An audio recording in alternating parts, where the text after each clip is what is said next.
Você trouxe Bíblia? Eu quero falar de um assunto gostoso hoje. E eu tenho Salmo 112. E eu tenho 1 milhão de motivos, né?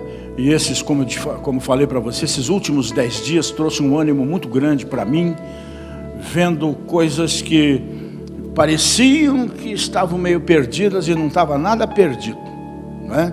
E aconteceram coisas nessa igreja nesses dias que deixaram o coração da gente muito, coração de pastor, mas muito feliz, muito alegre. Nós redescobrimos uma igreja atuante, generosa, valente, que não foge de desafio. Esses últimos 10 dias, tanto inclusive nas confraternizações de departamentos, né? O Rodrigo fez uma confraternização dos levitas, né? Dos que tocam, dos que cantam aqui. Gente, o que é aquilo? Era uma igreja inteira, né? O que tinha lá era maior que um caminhão de igreja nesse Brasil aí, não é? E domingo aqui, aquela criançada toda, aqueles jovenzinhos, o pessoal da música e tudo mais. Fiquei olhando, meu Deus do céu, essa igreja não vai parar nunca, a não ser que Jesus venha buscar. Porque olha o futuro dessa igreja, olha as novas gerações aqui se sucedendo, né? Então a gente fica muito contente, muito feliz, muito renovado com tudo isso, na verdade. E eu quero falar justamente disso, que foi o que mais me impressionou com essa igreja. Porque ontem a galeria estava tomada, né, por gente como esse aqui, aquele ali. Ele não veio, mas ele estava, né? Que foi o pessoal, passou-se o filme aqui, que foi para Santa Maria. Gente, foi muito maior do que vocês imaginam que foi. Vocês possam imaginar. O que aconteceu em Santa Maria, com 180 pessoas da nossa igreja e de algumas outras, foi um negócio para a história, não para a história da cidade, mas até para a história dessa igreja aqui. O grau de generosidade dessa igreja é espetacular, é maravilhoso. O que eles fizeram me deixou muito preocupado, porque parece que eu não estou sendo o pastor que essa igreja precisa, porque está tudo aí doido para trabalhar. E nós temos que produzir. Jesus está voltando, as almas estão ficando, está morrendo gente, está indo um monte de gente por lado que não devia ir, porque a igreja tem estado, né? Mas eu estou vendo a igreja toda retornando, animada. Então a gente vai ter que sentar, discutir planos e fazer essa igreja explodir no bom sentido. Amém? Amém, gente? E já que eu estou falando de generosidade, né? Agradecer vocês em todos os sentidos, porque foi a generosidade de vocês, da igreja como um todo, que oportunizou esse pessoal todo a ir para Santa Maria e levar tudo que levou. O Haroldo, exagerado, como sempre, comprou 2 toneladas de frango lá para eles fazerem o almoço, que eles fizeram um almoço para 500 pessoas lá, fora eles, né? E mesmo assim sobrou um monte que fizeram os pacotes para dar para as famílias carentes lá, né? Deus realmente seja com você sempre, como tem sido, amém? E sempre o será. Então, no 112, diz assim nos versos 5 e 6, só: bem irá ao homem que se compadece e empresta, disporá as suas coisas com juízo. Na verdade, nunca será abalado, o justo ficará em memória eterna. Amém? Vamos nos assentar nesse mesmo espírito? E é bom vocês saberem que tanto sábado, dia 24, vamos ter culto à noite, como no domingo, de manhã e de noite, estaremos aqui, né, se Deus quiser, assim como também na virada do ano. A vida do pastor é essa aí. É o que eu sempre ensino os pastores da minha região. O pastor não tem direito a Natal e Ano Novo a sair da igreja. A gente é o pai de muita gente, né? A gente é a família de muita gente que não tem família, ou que perdeu, ou que está longe e tudo mais. Então, ainda que tenha meia dúzia, mais vale uma alma que o mundo inteiro. Então estaremos aqui, sim, não tem refresco, né? Vamos encarando as nossas obrigações. Então, com essa história de Santa Maria, com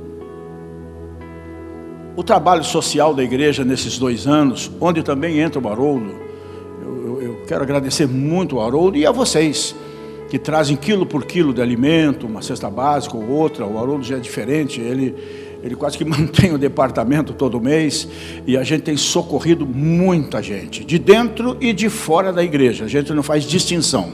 Está com fome? A pior coisa do mundo é passar fome, gente. A pior coisa do mundo é passar fome. Ninguém merece. Então a gente está com as mãos abertas, graças a vocês que contribuem. Isso chama-se generosidade, né? Ontem mesmo aqui na reunião, o pessoal me acha maluco, alguns ficam bravos comigo, porque daí eles se obrigam, e eu gosto de botar isso na internet, justamente para obrigar os superintendentes do Brasil a fazer igual. E o que eu faço? Eu reúno todos os pastores, são 36, reúno todos os coordenadores de departamentos da região, são 16, e reúno o povo. Para vocês terem uma ideia, ontem aqui eu botei 16 latas na mão desse povo, essas latas bonitas com panetone e tudo. Acho que não foi 16, foi 30 e quase 40, na época dos pastores, né? Foi quase 50 latas, livros que auxiliam no seu ministério, né? Botemos 350 panetone na mão de cada família, um pelo menos na mão de cada família. E as igrejas entupiram isso aqui de cestas básicas. Vocês não acreditam? Tinha cesta básica? Não, cesta de Natal, né? Vocês não acreditam? Tinha a cesta tão grande que tiveram que trazer de carrinho de criança assim e tudo mais. E é justamente o que eu estimulo entre as igrejas, para ver quem traz a melhor, a mais bonita, a maior, porque esses pastores, eles merecem. Muitos deles arrecadam quase nada nas suas igrejas. E então a própria igreja os honra. Isso foi uma coisa que eu criei alguns anos atrás, e para variar também, está se espalhando pelo Brasil, dentro da nossa igreja, né? Isso chama-se generosidade. E generosidade tem uma força, um poder espetacular de trazer prosperidade. Da mesma maneira que esta mão vai para lá, a outra traz de alguém. Ontem eu até preguei usando o livro do Rodrigo, que vocês deviam comprar, o Propósito, né? Falando sobre exatamente propósito. Eu sou um propósito de Deus. Gostei muito que você falou ali, que Deus não une pessoas, Deus une propósito. Eu enfatizei ontem isso aqui. É o meu caso com a Marilza, por exemplo, é o caso de vocês. Enfim, foi o caso de Josué e Caleb, Josué e Moisés, e assim por diante, né? Deus une propósitos, e cada um de nós somos um propósito de Deus. E dentro desse propósito de Deus, se a gente percorrer o livro de Provérbios, por exemplo, você vai ver que um dos propósitos de Deus é fazer de nós pessoas generosas. Porque pessoa generosa é a figura que eu não tenho mais aqui, mas tinha no começo, né? Do semeador. O generoso é o que sai semeando, porque quando ele voltar, ele vai voltar trazendo consigo, como diz o Salmo também, os seus molhos, os seus feixes de colheita, não é? E a generosidade, gente, vocês não tenham dúvida, é o caminho da prosperidade.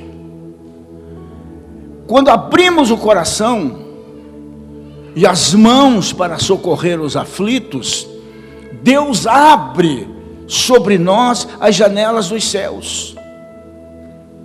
A generosidade, e não a mão fechada, que a gente chama de usura, né? É a fonte da verdadeira prosperidade. E olhando para esse texto, né? Nós temos 3 aspectos da generosidade cristã que precisam ser observados. E ninguém é tão pobre que não tenha algo para dar para alguém que precisa. E o propósito de Deus na sua vida é você ser bênção na vida de alguém. Porque alguém é propósito de Deus para ser bênção na tua vida também. E isso tudo envolve fatalmente generosidade. Alguns até me criticam muitas vezes: o pastor Rogério é briguento, é assim, fala o que pensa e tal, não sei o quê, mas ele é uma mãe. Isso eu gosto de ouvir, porque é o que tem trazido. Eu sei, eu conheço a minha vida, gente, eu sei de onde eu saí, eu sei como eu cresci. Esse negócio de fome aí, eu já vi de perto, de não ter nada em casa. Eu vi muito de perto na minha casa.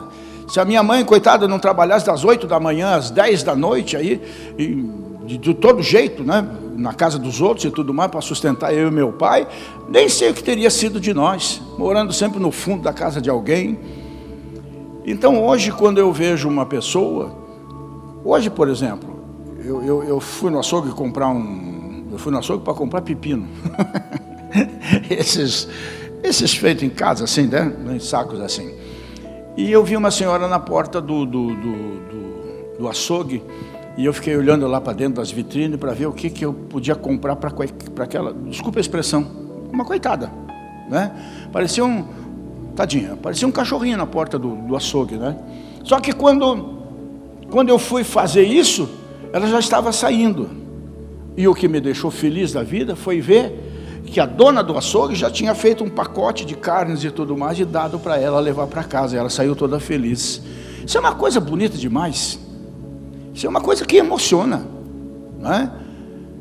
Então, gente, a generosidade cristã, primeiro ponto, é uma semeadura. É isso que nós temos que entender. Eu, quando estou sendo generoso com alguém, seja amigo ou inimigo, e eu gosto mais de ser generoso com o inimigo gratuito, né? Não tenha dúvida, isso produz uma colheita farta na minha vida e na sua vida e na vida de quem exercer a generosidade.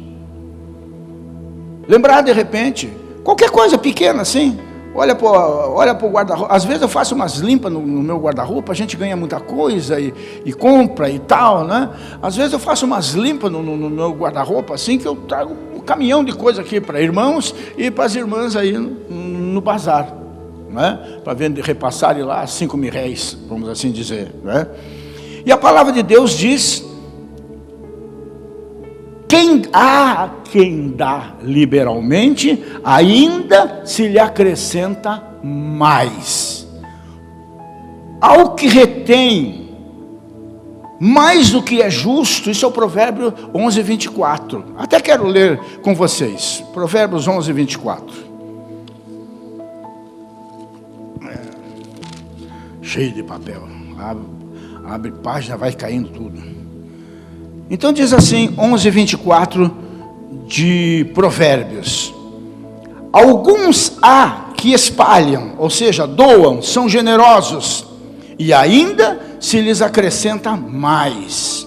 E outros retêm mais do que é justo, mas é para a sua perda. E eu tenho uma versão esqueci o nome, da Bíblia Mensagem. Vocês também estão pior que eu. Que diz assim: o generoso prosperará. Quem dá alívio aos outros, alívio receberá. E tem uma terceira versão que diz assim: o generoso prosperará. Quem revigora os outros será revigorado. Isso não é o Malbataan que escreveu. Não sei se vocês sabem quem foi Malbataan. Isso não são pensamentos humanos. Isto são pensamentos de Deus. Isso é palavra de Deus, não é? Mas é como se o dinheiro fosse uma semente, o que ele quer estar dizendo aqui. E só se multiplica, evidentemente, não é a semente fechada no saquinho que a gente compra aí. É quando você tira e você espalha, então você vai ver a coisa crescer, não é? Mas a semente que se multiplica não é a que comemos, nem a que guardamos, e sim a que semeamos. O grão, se não morrer na terra, não vai frutificar, né? A semeadura assim generosa terá uma colheita muito farta, porque é Bíblia, é promessa bíblica. Pois quem dá liberalmente, segundo diz o texto, mais e mais liberalmente da parte de Deus é acrescentado à sua vida, aos seus negócios, à sua saúde, à sua família, à sua própria vida. É o próprio Deus quem multiplica essa nossa semente e faz prosperar também a nossa sementeira. E isso acontece, evidentemente, quando abrimos a mão para abençoar. Não adianta ter a mão cheia de semente se não abrir a mão. Isso é um princípio bíblico que nós precisamos aprender. Tudo bem que o nosso coração muitas vezes se endurece, né? Por isso que lá na boca entre meus amigos, que a gente já conhece aquela malandragem toda, a maioria eu não dou nada. Eu nem olho para eles, porque eu sei que eles querem dinheiro para pedra ou para o corote. Não vou ajudar na destruição deles. Ah, mas ele pode usar esse dinheiro para comer. Então eu digo, está vendo ali? Entra lá, come o que você quiser, pega um copo de café com leite que eu pago. Não, eu não quero, eu quero dinheiro. Ah, então vai se catar. Aí é outro assunto. Aí a gente também não é otário, como se diz. Mas vem uma criança, vem uma pessoa de idade, vem uma pessoa com problemas motores, que você sabe que não pode realmente trabalhar, aí a gente, de alguma coisa, a gente tem que ter no bolso para oferecer. Não também essa coisa toda essa malandragem toda nos sinaleiros, aí todo mundo com aquela cara, fome, mas fome 11 horas da noite. No sinaleiro, 11 horas da noite. Ele quer outra coisa, está com fome de pinga mesmo, aí é diferente, aí a gente sabe discernir. Mas essas coisas também não devem endurecer o nosso coração com relação àqueles que realmente estão precisando de ajuda.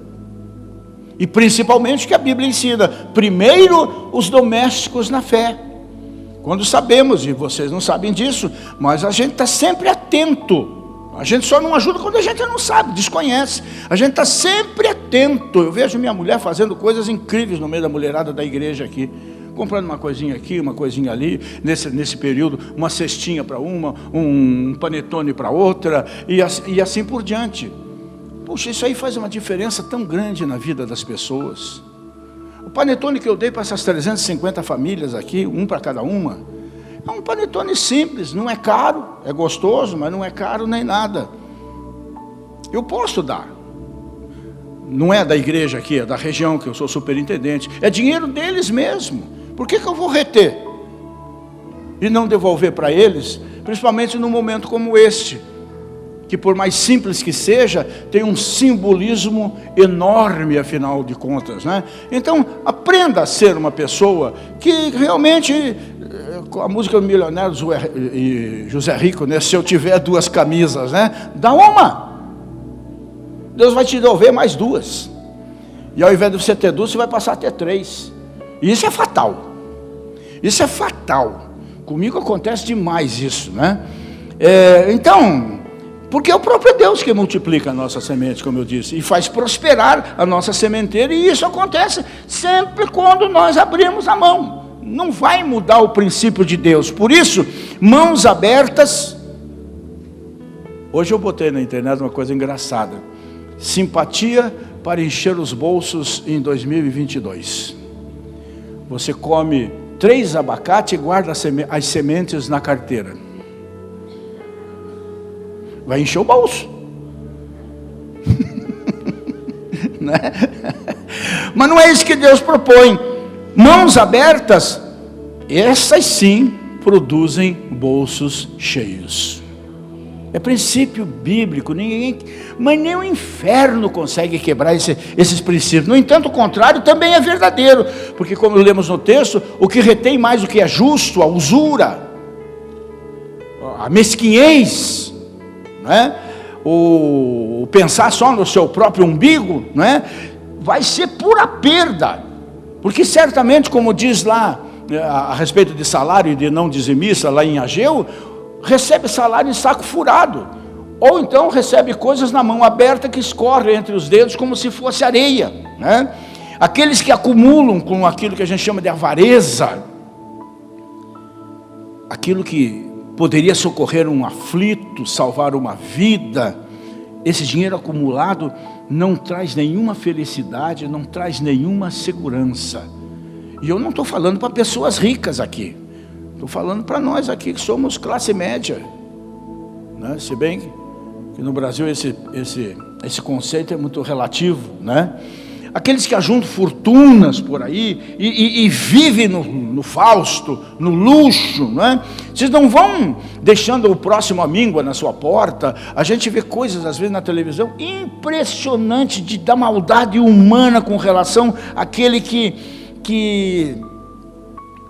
bate à sua porta, ou uma empregada ou um empregado, que são tratados com brutalidade, com dureza, saem da casa que trabalham o dia inteiro com fome, só falta botar para comer com o cachorro lá fora, come primeiro o cachorro e depois a empregada. Isso desculpa a expressão, mas isso é nojento, né? Isso é nojento, não é? Então tem um ditado que diz assim: não há caminhão de mudança em enterro. Não tem caminhão de mudança em enterro. Ninguém leva nada dessa vida, né? E nem tem gaveta em caixão para levar dinheiro, joias, nem nada. Não existe isso, mas lembre-se, aquilo que você dá com generosidade é como uma semente bendita que se multiplica e acaba alimentando milhares, porque aquele que foi beneficiado nunca vai esquecer daquilo, e a vida dele vai mudar, e ele vai continuar fazendo aquilo que um dia ele recebeu na vida dele. Segundo ponto, a generosidade cristã é uma dádiva, é uma dádiva, né? Primeiro é uma semeadura, segundo é uma dádiva, todas elas que produzem prosperidade na nossa vida. Deus se agrada disso. Deus se agrada disso. A palavra de Deus é clara ao afirmar, lá em 11:25, né? Nós estamos aqui, né? Seguindo a leitura que nós fizemos, diz assim: a alma generosa engordará, e o que regar também será regado. É assim que funciona. A prosperidade não é resultado de mão fechada, muito pelo contrário, mas de generosidade. A gente fala projeto de vida, isso e aquilo, mas o primeiro princípio que a gente deveria pregar num projeto de vida é o princípio da generosidade, porque nós estamos deflagrando um sistema divino, sobrenatural, que vai alcançar a vida de alguém que está precisando e vai alcançar a nossa vida, porque Deus sabe que se mais Ele me der, mais eu darei. Que se mais você der, mais Ele te dará, porque Ele sabe que mais você vai dar. É todo um processo, né? A avareza é a mãe da pobreza, mas a generosidade é a semente da prosperidade. Então eu estou falando para vocês nessa noite, porque vocês, como eu disse no começo, vocês são uma igreja generosa. Por isso nós somos uma igreja diferente. Nós somos um povo simples, uma igreja linda, um dos templos mais bonitos desse país, pelo menos dentro da Quadrangular, e dentro das outras também. Mas nós continuamos do nosso jeitão simples. Não tem, desculpa a expressão, aqui não tem frescura, aqui não tem show, aqui não tem, né, nhaco-nhaco, né? Nós somos do jeito que nós somos. O pastor de vocês é isso aqui. Não é? E por isso mesmo, Deus nos tem sustentado a todos. Por isso mesmo, Deus tem nos abençoado a todos. Por isso mesmo, gente chega aqui mais quebrada que arroz de terceira, e são recuperados pela graça e pelo poder de Deus, né? E é bom lembrar que quando abrimos a mão para ofertar, por exemplo, sobretudo no que diz respeito ao social, né? Estamos investindo em nós mesmos e semeando no nosso próprio campo. Portanto, nós mesmos vamos receber. E também diz aqui a palavra de Deus que quem dá ao pobre empresta a Deus, e o Senhor jamais fica ou ficará em débito com quem quer que seja. Deus multiplica a sementeira daquele que semeia na vida dos seus irmãos, daquele que semeia em missões, daquele que semeia na sua própria igreja, que é a casa de Deus. Por isso estamos aí. Aliás, quero agradecer a alguns irmãos que a gente, evidentemente, não levantou a totalidade, mas já levantamos um valor bem expressivo, com 2, 3 pessoas apenas, né? Sobre o presente de Natal que eu pedi para a igreja. 2, 3 pessoas já resolveram a metade quase do que nós temos, que estamos cuidando da casa de Deus, pintando tudo, arrumando tudo, deixando tudo bonito. Se você vier de dia, você vai ver melhor a igreja, como é que está por fora. Dá prazer. né, de mostrar, esta é a minha igreja, essa é a igreja que eu frequento. E aí chega aqui e mostra o que é, e as pessoas vão ficar admiradas e vão dar glórias a Deus também, né? Então, quem dá alívio aos outros, alívio receberá. E quando damos a beber a quem tem sede, né, sem dúvida nenhuma, estamos matando a nossa própria sede, já que o bem que fazemos aos outros retorna para nós em dobro. Acredite nisso.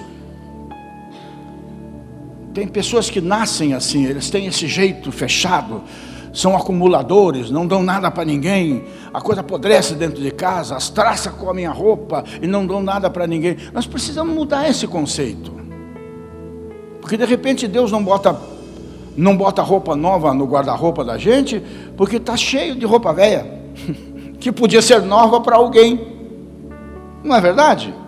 Às vezes a gente deixa alimento perecer na despensa da gente, quando podia ajudar alguém que está precisando. E finalmente, como eu disse que eram 3 pontos, a generosidade cristã, pode acreditar, é um empréstimo a Deus. Como se Deus estivesse precisando do nosso empréstimo, né? É que Deus não tem mão, gente. Deus não tem pernas, Ele é espírito. E porque Ele habita em mim e em você, então Ele vai usar as minhas mãos para dar e as minhas pernas para levar até aquele que está precisando, né? A palavra de Deus é enfática. Provérbios 19, está tudo marcadinho aqui, tudo riscado na minha Bíblia aqui, tem mais risco do que Bíblia aqui. 19 é quanto? 17.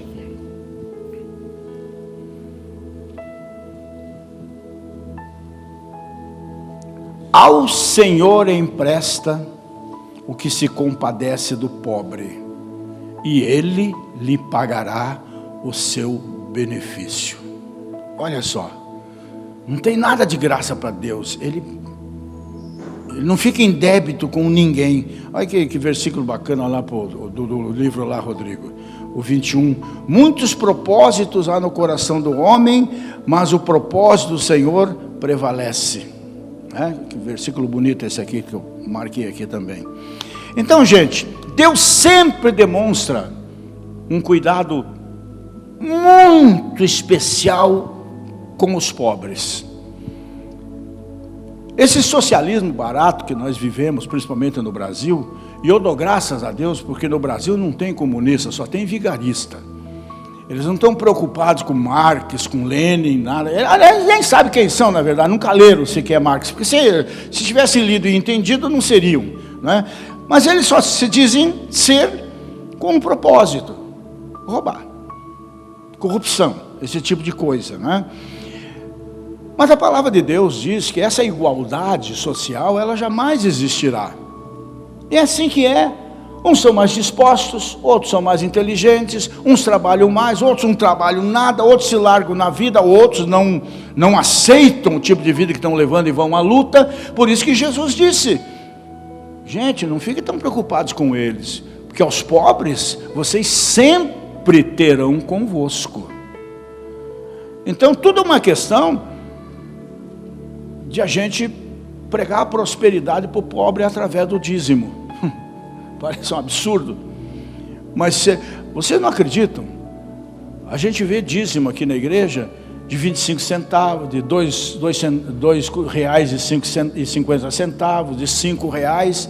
São os dízimos que mais alegram a gente. Alguns são de crianças, outros são de quem tem muito pouco. Mas justamente porque desse pouco ele trouxe um pouco, sobre o muito ele vai ser colocado, porque Deus não deixa de honrar a sua palavra. Funciona assim. O evangelho funciona assim, na verdade, não é conversa mole, né? Então Deus, no entanto, faz tanto o rico quanto ao pobre. Se o pobre é um mistério divino, o rico tem um ministério divino de repartir, tocado pelo Espírito Santo de Deus, sem politicagem. Porque o que os governos fazem, eles fazem por uma obrigação, porque senão eles perdem a eleição. o povo de Deus tem que fazer sem ser candidato, a não ser ao céu, né? O rico, segundo as Escrituras, não deve acumular sua riqueza com avareza. Não diz que não deve acumular riqueza. Muitos são bastante ricos e muitos são extremamente generosos, sabem distribuir a sua riqueza com generosidade. Há pessoas no mundo, principalmente na América, mas que investem pesadíssimo em missões e investem pesadíssimo em jovens, pagam cursos, bolsas de estudo e tudo mais. É uma coisa espetacular, é uma coisa que se vê muito pouco no Brasil, principalmente porque nós não temos cultura evangélica, que é diferente nos Estados Unidos. As grandes empresas lá, a maioria deles estão na mão de evangélicos, que abrem a mão, porque sabem que quanto mais derem, né, mais vão receber de Deus na sua vida, né? Então, as pessoas devem ser ricas, mas é de boas obras e ter consciência de que o que recebe de Deus com abundância, deve compartilhar com generosidade. Não é simplesmente para botar no fundo do armário, é para repartir, porque depois vai ter que comprar um armário maior, para caber tudo aquilo que Deus vai acrescentar à sua vida, né? E fazer isso é o mesmo que emprestar dinheiro a Deus, como diz o texto, pois é Deus o fiador do pobre. Deus é o avalista do pobre. Deus providenciou a igreja, o seu povo, os homens e as mulheres de Deus para atender, só que esses não têm feito isso. Então por isso que há esses desequilíbrios, né? Então, gente, tudo que temos, tudo que somos, vem de Deus. Não tenha dúvida disso. Se não somos mais, é porque ainda não descobrimos o nosso propósito de vida e não entendemos que Deus não faz nada à toa. Nós somos um propósito dele. Há um potencial dentro de cada um de nós desconhecido. Você não sabe do que você é capaz de fazer. E você não sabe o que você poderia fazer muito mais se você se dedicasse ao estudo, à leitura. Oh meu Deus, eu sempre digo, inclusive para os jovens da igreja aqui, né? Não dá para pagar uma faculdade? Faz escola técnica. É mais curto, é mais profissional e você já sai lá de dentro empregado. Estou errado? Só que tem que fazer, tem que correr atrás, tem que investir tempo, tem que investir, né, o seu próprio cérebro, tem que investir na sua própria vida. Mas tudo que nós vemos hoje, brasileiro vivendo de bico, para quê? Houve um tempo aí que nós tivemos pleno emprego, que tivemos que trazer um monte de boliviano, porque aqui, e por que é que tem tanta gente desempregada? Não é porque não tem emprego, é porque não tem qualidade para se colocar naquela vaga, sabe? Então, não adianta ficar jogando, a gente ficar sempre dando uma de Adão, jogando a responsabilidade, as culpas em outra pessoa. A culpa é nossa. Deus nos deu potencial. Nós temos que ir à luta. Por isso eu faço projeto de vida, para a gente sonhar, para a gente pedir coisas grandes a Deus, porque a partir do momento que a gente pede, a gente recebe. No momento que a gente acredita na gente, Deus vai acreditar ainda mais em nós, porque Ele já está acreditando, só está esperando a gente abrir a cabeça e se despertar. Então tudo que temos e o que somos vem de Deus. Riquezas e glórias vêm das suas mãos. É Ele quem multiplica a nossa sementeira com propósito, para continuarmos semeando na vida do nosso próximo. É um saco sem fundo, quanto mais nós damos, é um poço, quanto mais fundo cavamos, mais água limpa, de qualidade, nós acabamos recebendo. É Ele que nos faz prosperar como fruto da generosidade. É Ele quem nos paga em dobro tudo quanto nós oferecemos ao nosso semelhante, de todas as maneiras.